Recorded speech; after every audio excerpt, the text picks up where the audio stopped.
Good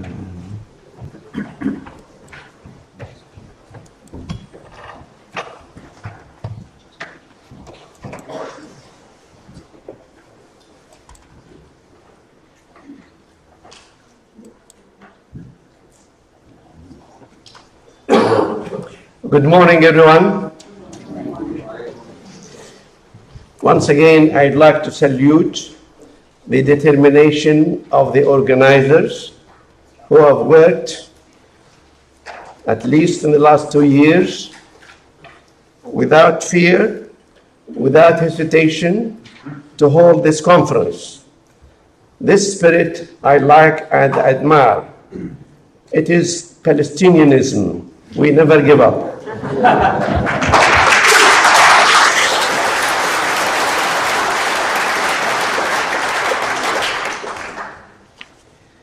In the mid-20th century, Palestine had witnessed a devastating event, not seen on such a scale in its 5,000-year history. It is the largest, longest, most comprehensive, premeditated, and continuous ethnic cleansing operation in history. In 1948, massive ethnic cleansing of Palestinians took place, in which the Palestinians of at least 560,000 villages were depopulated and dispersed by colonial European Zionist forces. The refugees who lost their homes represent 2/3 of Palestinians. Today, the Palestinians are 13 million, and that is what we call a Nakba. It is much more than that. They lived in their homes for thousands of years, and all these red dots you see are Palestinian villages which have been attacked, depopulated, and people expelled. And Palestine became like that. It became empty, exactly as the Zionists wanted it in their dreams many years before. It's an empty land, but they made it so by force. Where are the people of Palestine? They are refugees in what's left of Palestine and in the neighboring areas. Now, here we have to ask ourselves a question. 70 years after Nakba, 100 years after Balfour, 50 years after the occupation of the remainder of Palestine, we have a stalemate. Israel controlled Palestine and expelled Palestinians by force of arms, but the Palestinians did not go away, and they will not go away. They will not disappear. In 2030, there will be 18 million Palestinians. At least 9 to 10 of them will be on the soil of Palestine itself, and the remainder, most of the remainder, will be within a ring of 100 miles around Palestine. So they don't need ships to go or airplanes. They can actually walk back home. So I can say, as an engineer and planner, we do not want to stop at theorizing. We have to plan for the return. And as a planner, I think it is my duty as Palestinian planner to do something in that. In order to do that, we have to consider 3 elements: the people and the land and the law, applicable law for future Palestine. The applicable law for future Palestine is well examined and documented. We only have to apply it. And the land of Palestine was also equally documented. We have records of every piece of land in Palestine and who owns it. We also know where the owners are at the moment in which refugee camp. So we will then try to be bold enough to plan the right of return. Today, these figures are for 2008. On the right side, the population of Palestine as it is. The Jews are in blue. The top tranche, 300,000 foreign workers, The one below it is 1 million Russians, and the rest are Ashkenazi and Arab Jews. With them, almost the same, slightly less, but now they are bigger. I said this is figures of 2008. About 4.5 million Palestinians. The red area represents them, but the dotted area represents the refugees among them. So on the right side, I'm sorry, I rephrased that. On the right side, the Palestinians who are outside Palestine, around the borders of Palestine. As you can see, most of them are refugees. So let us examine the situation today in what I call Palestine 1948, or you call Israel. Let us examine who lives there now, and in what proportion, and what kind of people. So Palestine is divided into towns and villages. Each one has a defined area of land. We examined who lives there today, even what kind of Jews live there today. So we came up with a starting result. All the green areas you see are Palestinian lands, village lands, which have no or very few Jews.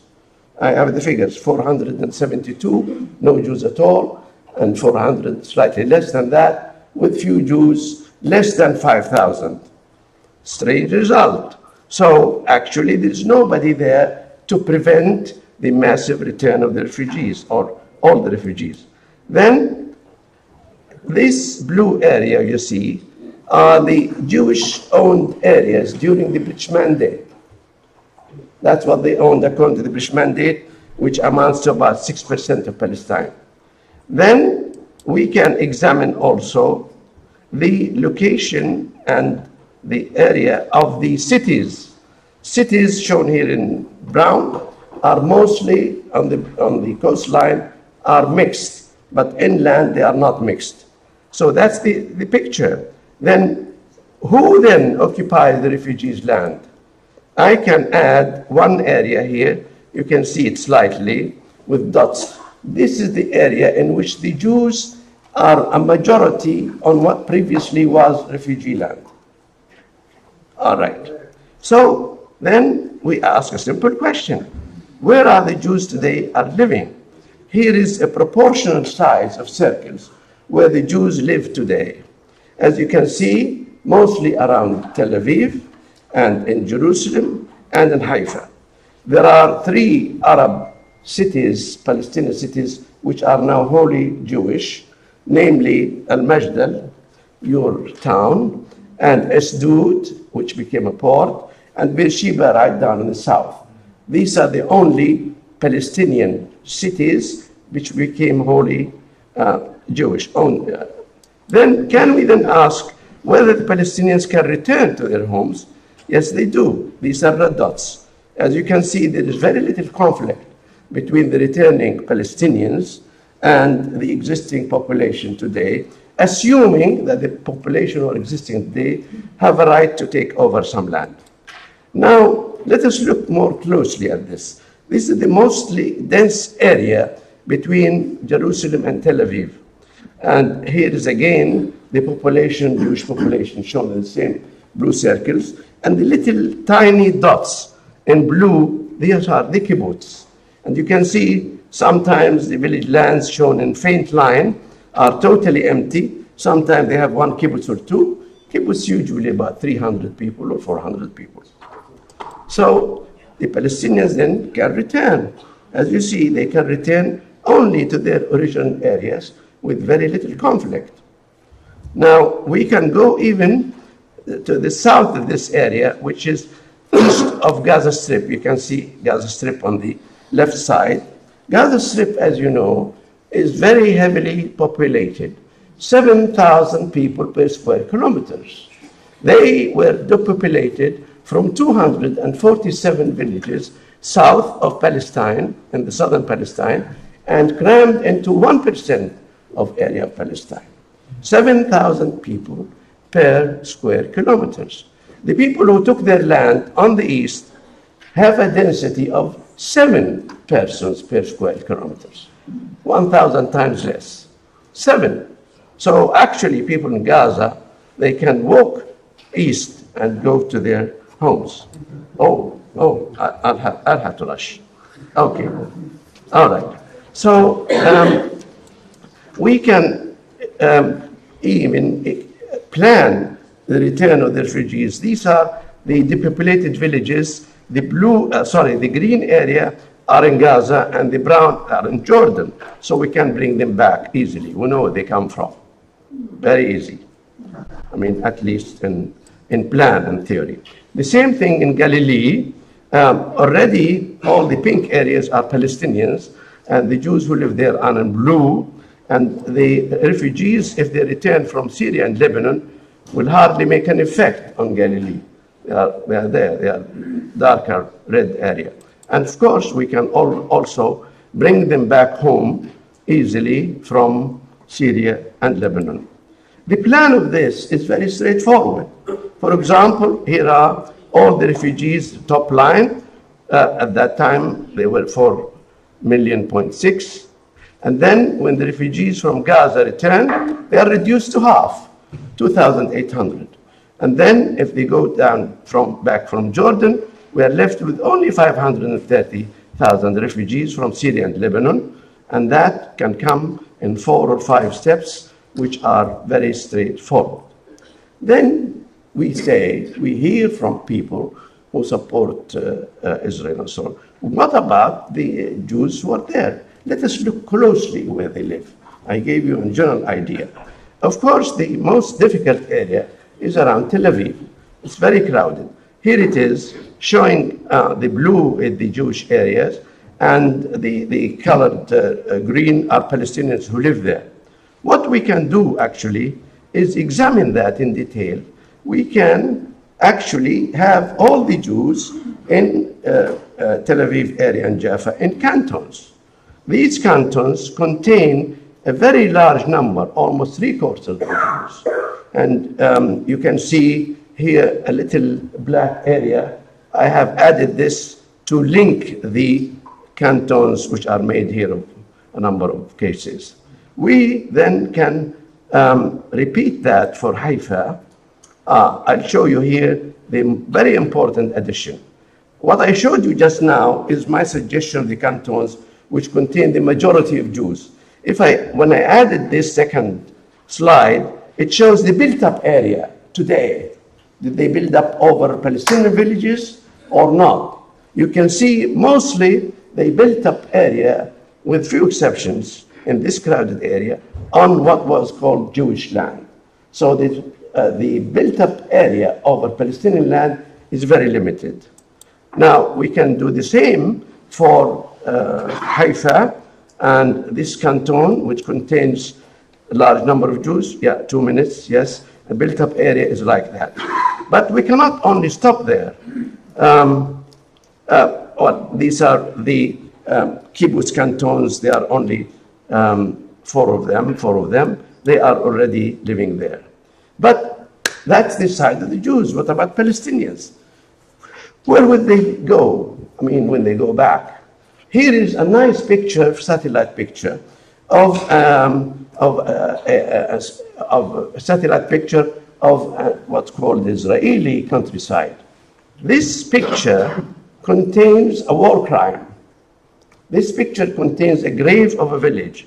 Here is the grave of a village. You can see the texture of the village where it was destroyed. We still can know where it is exactly. And that village is called Beit Jirja, north of Gaza today. But we know this village. We know their houses. These houses are numbered in green. We have the names of house owners. We know where they live, and we can retrace them back to their homes.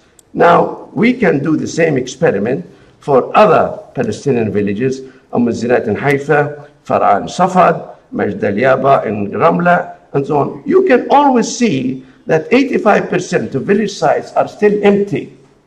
And we can also have plans to reconstruct them. Reconstruction is very easy. We have the same equivalent number of engineers and labor. We know how to do this. We know even how many sacks of cement we need to build them. And the cost of all that,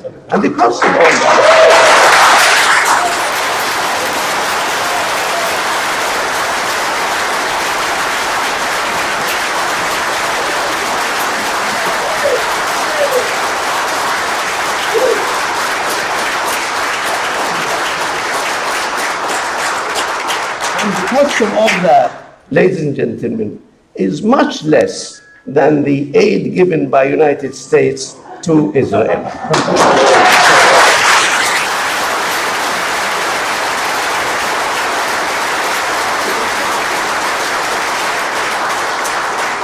And it is even paid once, not every year, and sometimes we don't need it.